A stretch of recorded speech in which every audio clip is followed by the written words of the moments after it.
Good morning, good afternoon, good evening, sim fans. Racing 393, and we're here on rFactor 2, and this time we're going to do a quick race on Adria kart circuit in a kart, obviously. So first off, the karts are basically, they're very close to our UK Rotax Max class. You can see they've got like a reed valved type of engine, centrifugal clutch. This particular model's based on the junior version, so I suppose it's going to be fairly close to Junior Max, so relying on a lot of momentum rather than outright pace and speed within the engine. Very lightweight. The picture there, you can see he's got like a fairly standard exhaust, as you would expect on a kart. One of the only main differences I've noticed between this and what's in game is the rear bumper. We've got the Euro bumper on the game, but you can see there where the picture showed the old-fashioned, or the older, just the single bar. Now, Adria circuit is based in northern Italy. It's just south of Venice, if my maths, if my geography is correct. It's a purpose-built circuit that they race high-level karting events at, from the CIK World Championships, club level. What tends to happen, I find, from I've got a lot of experience karting-wise over the years. The Euro scene, namely France, Italy, Spain, tend to really plough money into their circuits for karting. They are really, really big events. Over here, it tends to be, apart from PFI, most tracks tend to be an inconvenience, the fact that they're there for many, which is a shame, because we're losing this outside sport, motorsport event due to many different things. We won't go into that. This is not the time or place now, but you can kind of gather where I'm coming from there. But this track is nice and flowing. It's got some nice tight corners on.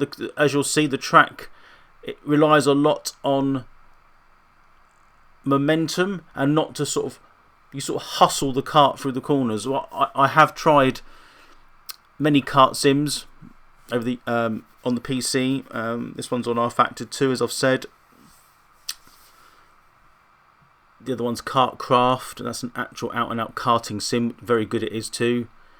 But there's a technique that you need to adapt that actually replicates karting very, very well. I first did this and I found that I wasn't really driving them correctly. I was struggling, couldn't get on the pace. But this is going to be a 15-lap race. The AI is set at 97. Got damage at 100%. Aggression around 18%. I find a fairly happy medium. I've done a few tests on my voiceover, so I'm hoping that you can actually hear me. 15 laps. I did the qualifying. I qualified on 3rd. So the race has already run. I'm trying to do a voiceover of 15 laps. I don't know if I'm going to be able to talk for that long and make sense. And more importantly, being listened to, I think, is a key. So the track's going to load, and so without further ado, onto the rolling lap. So we're coming down to the start line. Green lights.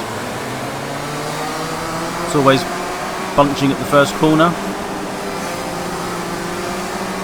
I can't stress enough of how well these karts feel like karts. To do with the steering. It transpires through the wheel very, very well indeed. And as you can see, I'm just waiting for the tyres to warm up, really.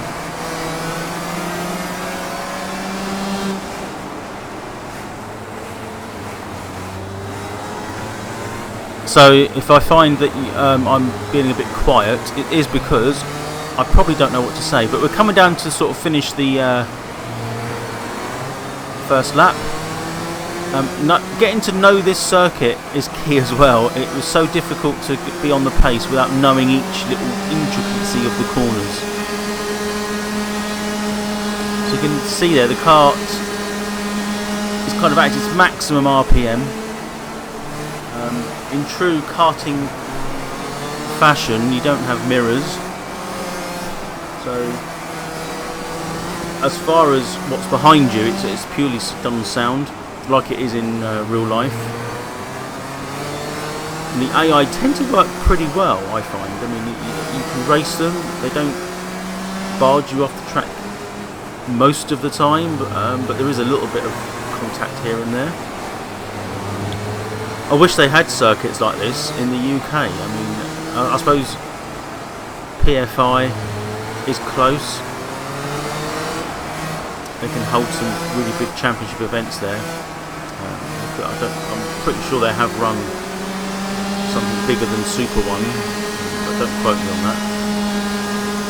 So the in-kart view here, I find, is pretty much from where I was sitting in my seat, and this pretty much gives you a good impression of what karting feels and sounds like.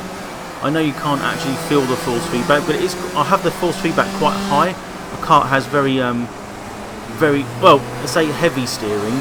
You're not supposed to steer the kart, as the saying goes, with the wheel. I know you've got a steering wheel and you can see me turning the wheel into the corners, but in real life, if you put too much angling on the wheel, it can actually slow you up massively. So you tend to use weight transfer and sort of steer with the rear, if you like. The caster. Message that came through. So the caster. I don't know, don't quote me on that. It was 7 degrees of caster, but it makes the steering like darts. The kart will run dead straight in a straight line if all things going well. So you can see here it's about being smooth. I'm sort of trying not to hit too many of the bumps and curbs. It will throw the kart offline, and it does that very well. The force feedback and what's generated through the game or the sim of rFactor 2 actually simulates the chassis bounce and flex very, very well.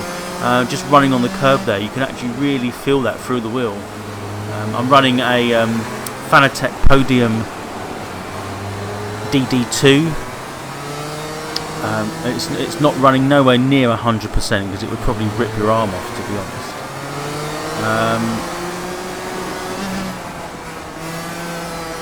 I've got my widescreen monitor. When you're in the car, you can probably, from your peripheral field of vision in the real world, you can probably just about see your front tyres. You shouldn't really be, as you know, any racing, not looking at the front of your car. You're kind of looking beyond the corners that you're entering to sort of get the right line, which is what I was doing here. I mean, I know you can't see it, I haven't got anything like head tracking on, but going into the corners, I was actually looking into the corners and anticipating the momentum of the car. These karts are sort of based on junior versions, as I've said, but they rely heavily on momentum. You on a few times you'll come off of the power band and it's just flat. This is, I'm catching the second guy. There's not much slipstream effect in karts, but there's a bit with the bodywork on now. I noticed perhaps in real life the drivers may duck down behind the wheel. I think that might have actually been banned at some levels of karting because it is dangerous. So I'm just sort of tracking the karts round at the moment. I haven't got any out overlay on the screen, so I don't actually know what lap I'm on at the moment. But it is going to be a 15 lap race. The HUD, the tyre HUD is turned on when I was playing, but it's not actually showing on this replay. So the tyre's getting quite, as I've sort of nearly hit him then, he's sort of made a bit of a mistake there, the AI. The tyres do get very hot and you can feel the kart tyres going off even in the sim, so it does replicate that very, very well. I was running about 9 psi, maybe I think I put them down to 8, and all I did on the setup was added 2 more seat stays, which stiffens up sort of the seat area and chassis, so it tends to try to lift the rear wheel when you turn in to generate. So the karts generally are very terrible at turning in, as you know, turning the wheel and turning in. It's more done on the chassis flex. So again, it replicates the steering input quite well from what I can remember fondly when I did karting. I think the game sort of generates 187 DOR on the wheel, and that's what I've kept it at. So we're still tracking second guy here as we come down to. He made a mistake there, so I decided to go past him, give me a little bit of room on the next apex, and then we can start chasing down the leader. Try not to drift the kart too much. It kills the revs and kills the power.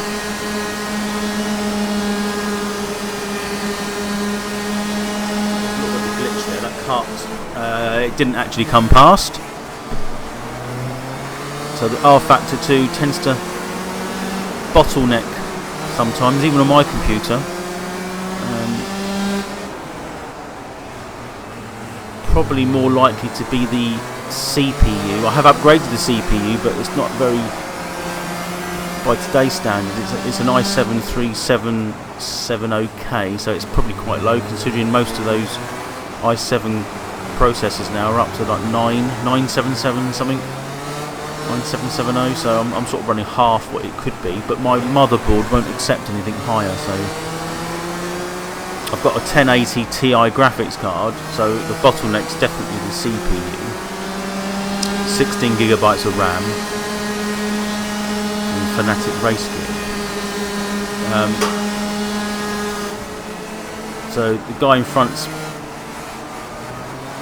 moving away from me at the moment. I'm sort of not quite in my rhythm, but I sort of settle down. And as you'll see over the next few laps, start to gather some momentum, and there's parts of the track where I'm quicker than him now. I think that's down to the AI. My AI set at 97%. Based on how quick I am with the rest of the field, that's to do with there's a slider bar in rFactor 2, as I nearly lose the back end then and lose a lot of momentum. Which can sort of manage how the closeness of the field and how spread out you want it, 0 to 100%. You tend to find the lower the number, the 0, tends to work on circuits, and on ovals you tend to widen that number out a little bit. It tends to work well on ovals on rFactor 2, although I don't do a lot of oval racing in this particular game, although it does work very well. If you go wide there again on the curbs, it doesn't take much to send the car off. So we're tracking this guy now. So what I'm trying to do is keep smooth on the corners, because I feel that's the difference mainly between human and AI. If that was a human driver in front online, which I might try to do, depends on how many kart multiplayer sessions there are, I feel that it would be quite remarkable, because these karts do handle very, very well.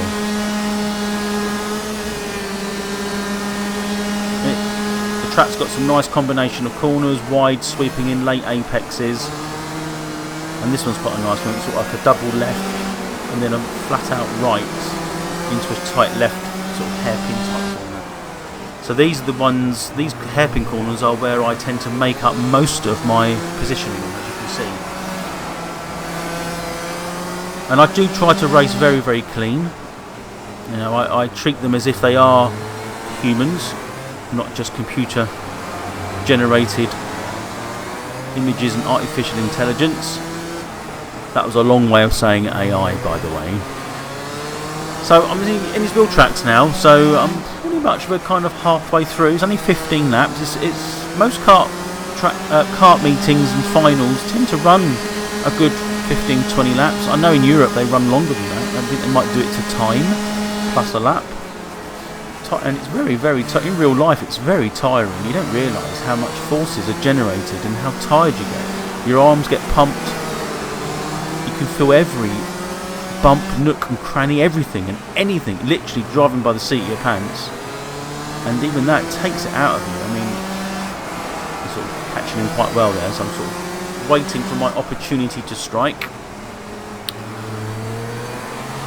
The smoother you are in sim and real life, on anything, on racing, the better and quicker you'll be.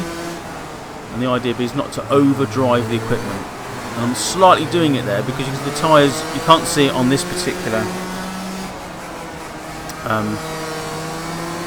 replay because the tyre app isn't showing, but they were running pink hot. So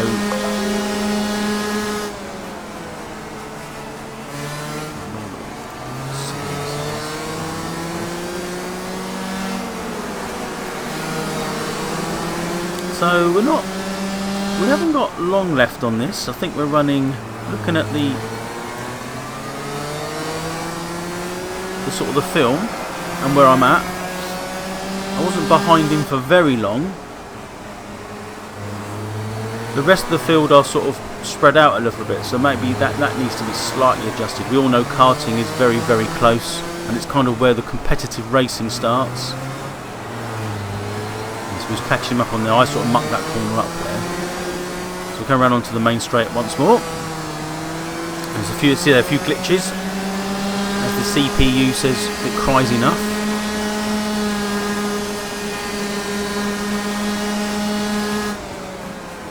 I think the sounds of these karts on this game replicate the sound from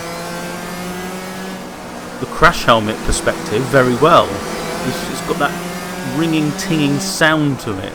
I mean, these are still pulling 16,000, maybe 15,000 RPM, which may be a little bit high for what these would currently do in the UK at least. I mean, I know my kart used to somewhere around, you know, I think the Rotax Max after about 14,500, it was nothing. There's no point revving it that high. It's almost hitting there. Decided not to go for that move. I think this could be the last lap, so we'll treat it as if it was. Yes, it is the last lap. I can see my film. So we're coming across the line and a flat out right hand bend. Tightens up for a late apex. I know that later on in the lap is where I'm quicker. So I've got to keep very smooth, keep the momentum of the kart. And here I'm a lot quicker, but down to a left hand hairpin, so I'm going to try and continue the momentum round. You can see there I didn't actually bog down as much there. We're taking slightly different lines, try not to hit the back of the kart. I took a bit of a dive here, and I nearly mucked that up. I wasn't actually going for a pass, but the AI braked a lot earlier. So this final hairpin is where I tend to make up my time over the curb in as well, as you'll see. But we've got a good run. So we actually squeezed him a little bit then, down to the final corner and across the line for a win. And there we go. So I hope you enjoyed it. I would definitely recommend having a go at this. It is an amazing rendition of karting, I think, through rFactor 2. It's called KartSim. Some of the tracks you have to pay for in their store, but well worth it. But I hope you enjoyed it, and I shall see you next time. Thanks for listening and watching.